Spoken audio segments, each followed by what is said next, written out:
Jean-Jacques Goldman, l'un des plus grands artistes musicaux français, a eu une vie apparemment parfaite, avec des millions d'albums vendus, une carrière illustre et le respect du public. Mais même les personnes qui réussissent le mieux ont des coins sombres et des chagrins profonds que tout le monde ne connaît pas. Pour Jean-Jacques, l'une de ses plus grandes blessures émotionnelles fut la perte de son demi-frère, Pierre Goldman. Pierre Goldman était un révolutionnaire, un écrivain et un intellectuel de gauche influent en France. Il a été condamné pour un vol qui lui a valu une longue peine de prison, mais il a ensuite été acquitté. La vie de Pierre était différente de celle de Jean-Jacques, qui gardait toujours une image calme et tranquille et s'impliquait rarement dans les questions politiques. Pourtant, même si leurs chemins diffèrent, la fraternité reste un lien indestructible. En 1979, Pierre Goldman est assassiné à Paris dans des circonstances mystérieuses. Ce fut un choc non seulement pour la famille Goldman, mais aussi pour la société française de l'époque. Pour Jean-Jacques, le décès de son frère était non seulement une perte personnelle, mais aussi une blessure qui ne pourrait jamais guérir. Il a partagé un jour dans une interview que le décès de Pierre lui avait fait poser beaucoup de questions sur la vie, sur les choses qu'il n'avait pas eu le temps de dire à son frère, sur les choses qu'il n'avait pas eu le temps de faire pour renforcer la relation entre les deux. Jean-Jacques Goldman n'est pas un homme qui montre ses émotions publiquement. Il parle rarement de sa douleur, choisissant de la garder à l'intérieur et de la transformer en motivation pour son écriture. Cependant, si vous écoutez attentivement ses chansons, des traces de cette tristesse peuvent être clairement entendues dans des chansons comme Puisque tu pars, une chanson sur la séparation et la perte que beaucoup pensent avoir été écrite pour Pierre. La perte de Pierre a changé Jean-Jacques. Il est devenu plus calme, s'éloignant des débats politiques, se concentrant entièrement sur la musique comme moyen de se guérir.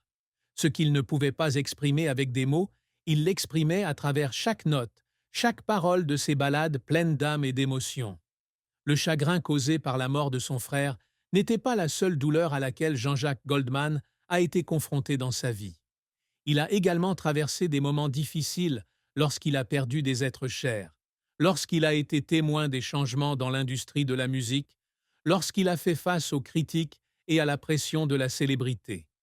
Mais peut-être que rien ne pourrait se comparer au vide que la mort de Pierre a laissé dans son cœur.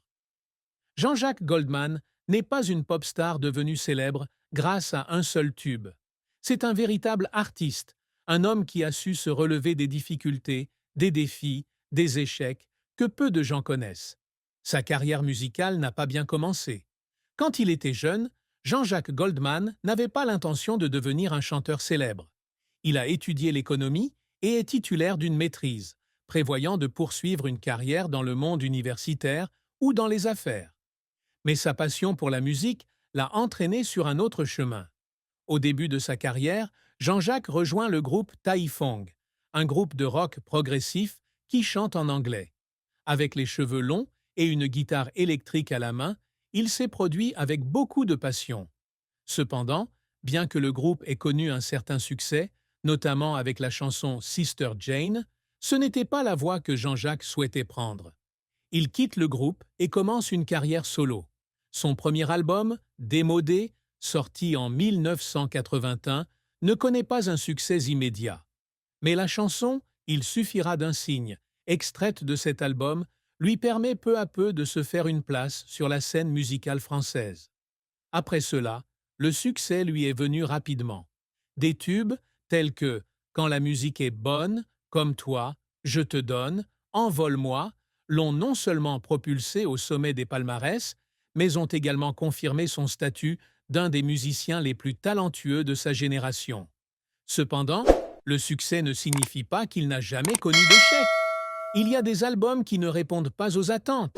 Il y a des chansons qui ne sont pas reçues par le public comme souhaité. Mais ce qui met réellement Jean-Jacques Goldman sous pression, ce n'est pas la perte de quelques succès, mais le poids de la célébrité. Personne privée, il n'a jamais bénéficié de l'attention des médias. Dans les années 90, alors que son nom atteint son apogée, Jean-Jacques commence à sentir que la célébrité est une arme à double tranchant. Il ne pouvait plus marcher dans la rue sans être reconnu, ne pouvait plus avoir une vie privée sans être scruté par la presse. Cette fatigue atteint son paroxysme au début des années 2000, lorsque Jean-Jacques